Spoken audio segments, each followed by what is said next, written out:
welcome to Crickpedia, and today we are going to choose an all-time Test 11 for India in this special episode. And I don't want only me to choose this 11, I want you guys to also choose your all-time Test 11 for India so that we can have a healthy discussion. And I want you to type your all-time Test 11 in the comment box so that I can respond, we can have a nice healthy chat, and then agree, disagree, it's going to be a lot of fun. Who are your openers? Who are the two players who are going to walk out to the middle and face the new ball? Is it Krishnamacharya Srikanth? Very aggressive opener in his times, excellent record behind him. Is it Gautam Gambhir, known to save games for India? The player who batted for 2.5 days, that's Gautam Gambhir in Napier. What about Murli Vijay? Very successful. We forget Murli Vijay because of the track record he has had in the last few years. Or else he has been phenomenal from 2014 to 2018. He would almost score runs in every test match he played. But then there is one name in Indian history that you cannot look beyond. He is a man of a short height, not wearing a helmet, facing the toughest bowling lineup in his era, with 4 West Indian fast bowlers steaming and bouncing and taking the ball from this height. That guy nonchalantly would drive the ball, would cut the ball, would defend the ball. He's Sunil Gavaskar. You cannot ignore Sunil Gavaskar in your batting lineup. You have to keep him. And he is my number 1 opener. What about my second opener? 2 triple centuries, a score of 293. Somebody who really it didn't matter if it was a red ball game, he would play in a white ball fashion. Virendra Sehwag. Openers would always be taught that you need to leave the new ball so that the ball gets old. It's better for the middle order batsmen when your main batsmen are going to walk out. Virendra Sehwag had his own school of batting where he used to literally break the ball, and by that means he used to make the ball old so that it was always easier for the ones coming down. Virendra Sehwag is an absolute special opener for India, and he has been a special opener for India, and he is my number 2 opener. Who comes at number 3? Is it Dilip Vengsarkar? 300s at Lord, a very special player for India, very consistent in his time. Or is it Chiteshwar Pujara? Somebody who can take blows every ball. We saw it against Australia a few months ago. He was brilliant and he's been so good for India over the years. But then one name came in front of me and I said I cannot look beyond that. 118 Kolkata, 230 in Adelaide. What about 270 in Rawalpindi? You cannot ignore Rahul Dravid because he has been such an important part of Indian cricket history that you just cannot ignore Rahul Dravid. He bats for me at number 3. What about number 4? If you have 51 international test hundreds, if you have played 200 games, there is no way you are not making an all-time 11. And that is why Sachin Tendulkar is my number 4. There is no competition around him. He is the greatest batsman who has played for India. So Sachin Tendulkar comes at number 4 with immense amount of runs around him. Number 5. Now this is where it became tough for me. Too many options. What about our modern great, Virat Kohli? What about VVS Laxman, who would score runs whenever India wanted him to score runs? That special 281 in Kolkata. What about Ganguly, the finest Indian captains in test matches, who actually paved a new path for India? What about Mohammad Azharuddin? Very, very, very risky Hyderabadi player, very stylish. I have to choose one out of these 4. I know it's one of the toughest choices. You can choose your team at the same time when I choose my team. I know there are going to be a lot of differences. I am going for Virat Kohli just for the reason that he actually, with his game, not only captaincy skills, but with his game, lifted India from number 7 in the test rankings to number 1 in the test rankings over the years. Remember when he became the captain for the first time in that famous 2014 Australian series? India were number 7 when MS Dhoni left as captain. And then Virat Kohli from then has scored runs almost every series, scoring consistently with so many 27 test hundreds. That's not a joke. And being the captain of the side, it makes it even more special. And he brought India from number 7 to number 1. And that's why I'm going with Virat Kohli. I know Laxman and Ganguly fans will be really disappointed. They will want to throw stones at me at this moment. But to be honest, stats say, and the quality of the person says, that Virat Kohli is my number 5. Now number 6, I am looking for a wicketkeeper. There have been brilliant wicketkeepers. Syed Kirmani, first and second slip would actually complain that he's taking our catches. Vridhiman Saha, they call him Superman Saha because he actually is horizontal when he's taking a catch. But then there is one name in Indian history when it comes to wicket keeping. That probably is a name in world history when it comes to wicket keeping. It's MS Dhoni. You cannot ignore MS Dhoni if he's in your side. MS Dhoni is my wicketkeeper at number 6. Now I'm looking for an all-rounder. What about Virat Singh? An all-rounder, an aggressive all-rounder, bowling left arm spin, tonking the ball.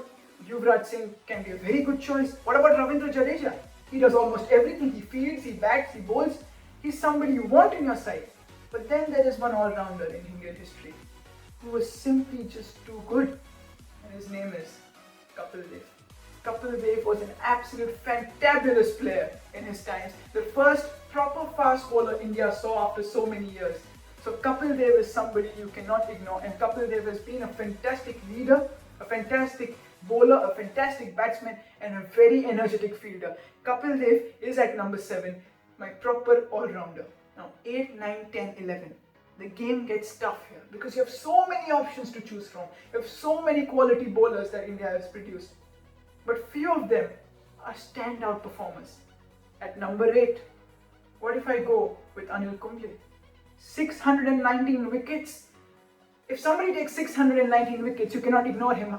Third in the highest wicket takers in Test cricket. Any side would want Anil Kumble. Now, who comes at number 9? Left arm fast bowler, bowling for so many years.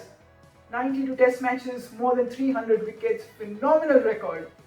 Zahir Khan. He has been one of the all-time greats for India when it comes to bowling. And he has been so wonderful. He's taken wickets outside India, he's taken wickets in India.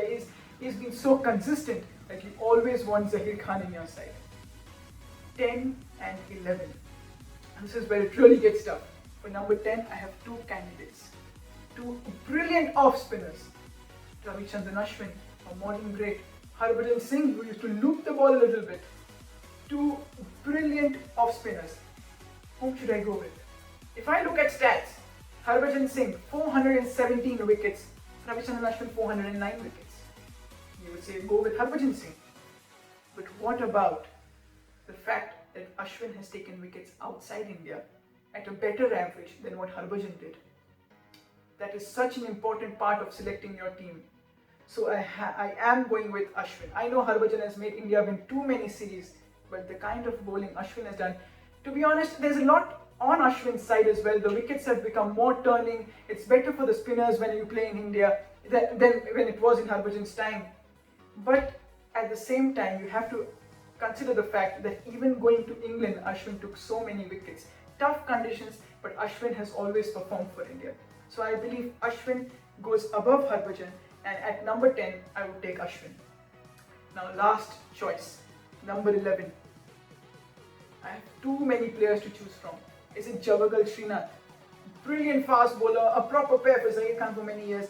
Javagal Srinath can be there. Venkatesh Prasad can be there. What about the modern players? Bhuvaneshwar Kumar can be there. Bumrah can be there. Shami can be there. But then I see this player. Not many fast bowlers have played 100 Test matches. And when a fast bowler plays 100 Test matches, it shows the kind of special talent and caliber that player had. That he had got the opportunity to play 100 Tests for his nation, being a fast bowler, running in, bowling 20 overs a day. Ishant Sharma is my number 11. Just because of the fact that enormous talent. If it was so easy to play 100 Test matches, there would have been so many players doing that. But being a fast bowler playing 100 Test matches, it takes a lot of guts. We have chosen 11 players. Good 11 players. Strong 11 players. But the 11 players need a leader. Those 11 players need someone who can show them the path of victory. Who is that leader in this side?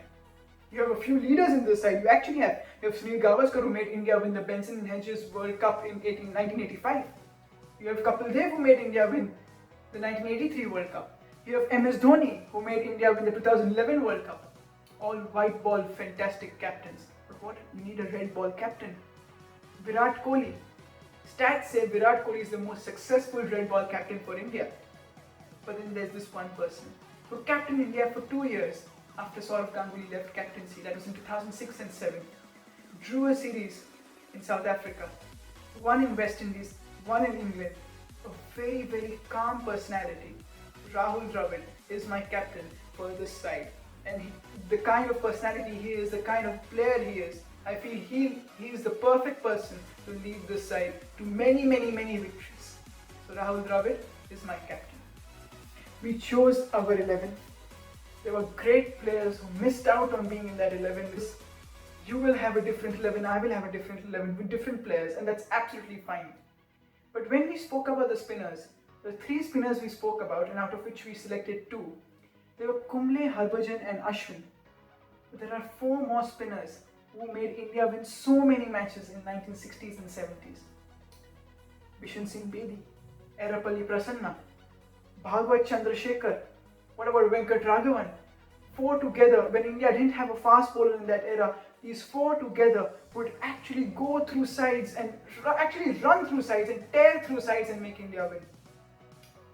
But unfortunately, it's very tough to compare the data in that era to the data in this era with so much more assistance to the bowlers, the kind of DRS and all that has come.